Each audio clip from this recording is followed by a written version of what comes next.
निरपेक्ष की बैठक हुई बांगडुंग में।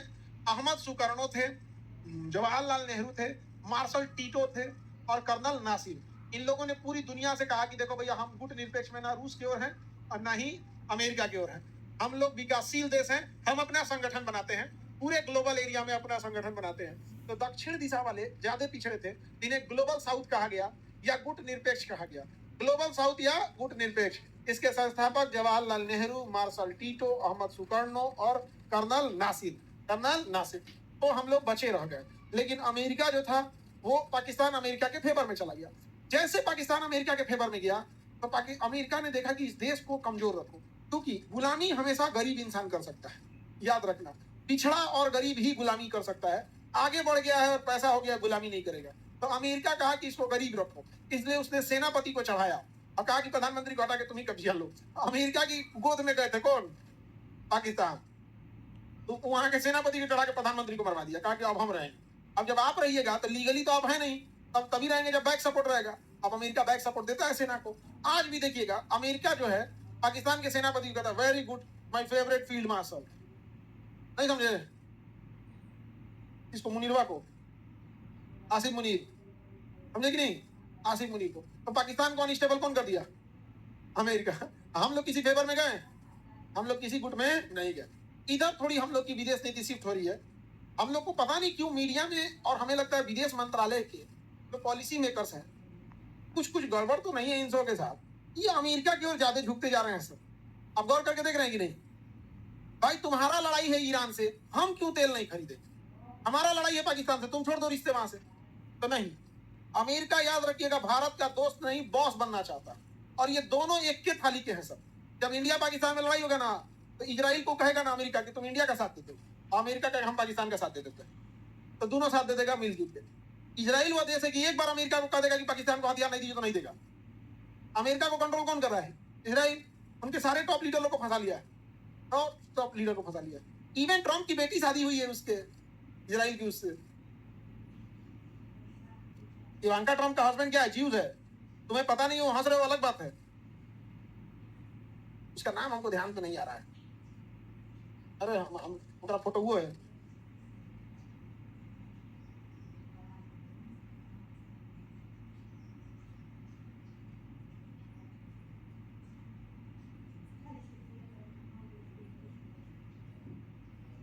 Jared Kushner, Jared Kushner, Jared Kushner नाम है उसका। जेरेड कुशनर वो इंसान है जिसके घर जाकर, जेरेड कुशनर अमेरिका का है, देखो ध्यान से, कैसे इजराइल कब्जा करता है। हमें लगेगा कि हम ऐसे बोल दे रहे हैं। ऐसे पड़ गया मेरा, लगा नहीं है? लग जाएगा। देखो, जब नेतन्याहू इजराइल से अमेरिका जाते थे, तो अमेरिका के दूतावास या होटल में ना रुक कर जेराल्ड किशनर के घर रुकते थे। जेराल्ड किशनर के घर रुकते थे, समझे?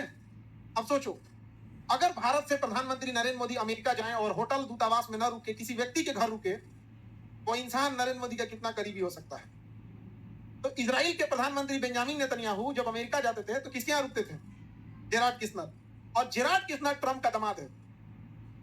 जेराल्ड किशनर ट्रम्प का दामाद है, इवांका ट्रम्प का हस्बैंड। अब नेतन्याहू को कुछ कहना होता है तो किसको बोलता है? जेराल्ड किशनर को। और जेराल्ड किशनर किसको बोलता है? इवांका ट्रम्प को। इवांका कहती है पापा को, डैडी ईरान पे बम मार दो। मार दिया। कोई बात नहीं बेटा, मार दूंगा मैं, मार दिया। अब सुबेरे आता है ट्रम्प ऑफिस में, तो ऑफिस में समझाता है, sir what you do is very bad thing, अभी हमारी तैयारी ही नहीं थी सर वहां पे, वो पहाड़ी एरिया आपने क्यों मार दिया? तो कहा ठीक है, ट्विटर पे ट्वीट करते हैं, मैं 1 हफ्ते का सीज फायर करता हूँ, मैं गलत हो गया, ये हो गया, वहां पे पूरी दुनिया खुश रहे। नेतन्याहू कहता है कि यार ये फिर ही पगला गया आप।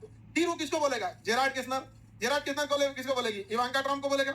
इवांका ट्रम्प रात में डिनर करने सब फैमिली में बैठेगा, सब, my daddy why you stop bombing on Iran, I am not happy with you, you are not good daddy. ले अभी घुसिया जाएगा, 1 मिनट फोन निकाल ले। रातें बम चला रहे ईरान पे, रातें बम चला रहे, सुबह ईरान पे चल। तुम्हें क्या लगता है ट्रम्प को पागल है? सुबह उसका दमदा उसको टॉर्चर कर रहा है, ऑफिस में उसका ऑफिस वाला कर रहा है। नेतन्याहू कहा एक ऑफिसों में किसी का सेटिंग करते। नेतन्याहू ने पीट हेक्सेट को भेजा। पीट हेक्सेट इजराइल का एजेंट है। पीट हेक्सेट को वहां का रक्षा मंत्री बनाया गया। पीट हेक्सेट गया तो अमेरिका के 21 सेनापति को बर्खास्त कर दिया। 21 सेनापति, कोई आर्मी ब्रिगेड का है, कोई मिसाइल रेजिमेंट का है, कोई एशिया को देख रहा है, कोई अफ्रीका को देख रहा है, क्योंकि उसकी सेना बहुत बड़ी है। 21 आर्मी जनरल फायर कर दिया, चाहे कोई मिसाइल रेजिमेंट का है, कोई एशिया को देख रहा है, कोई अफ्रीका को देख रहा है, क्योंकि उसकी सेना बहुत बड़ी है। 21 आर्मी जनरल्स को क्या कर दिया? फायर कर दिया। और पीट हेक्सेट कहता है अब ऑफिस संभालता है। अब ऑफिस में डोनाल्ड ट्रंप से कुछ भी बोलना है तो पहले किसको बोलिए? पीट हेक्सेट। और घर में तो जेराल्ड किस्नर, ऑफिस में पीट हेक्सेट। सेनापति लोग फायर हो गए। सोचिए, सेनापति को फायर कर दिया, भागो यहां से, नौकरी नहीं करना, जाओ यहां से।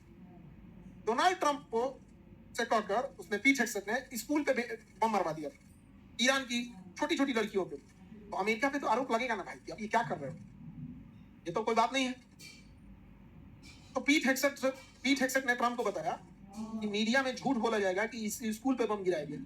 वो स्कूल पे बम नहीं गिराया गया है, स्कूल के बाहर गिराया गया है, वहां मिलिट्री छुपी हुई थी। तो डोनाल्ड ट्रंप से पूछा गया कि आपकी मिसाइल ने स्कूल पे हमला कैसे कर दिया? तो कहा कि स्कूल पे क्या हुआ? तो बाहर गिराया हुआ, तो मिलिट्री छुपी थी। अब पीट हेक्सेट ट्रंप को कंधा पे हाथ रख के लेके चला गया। America is totally under control in Israel. समझ गया?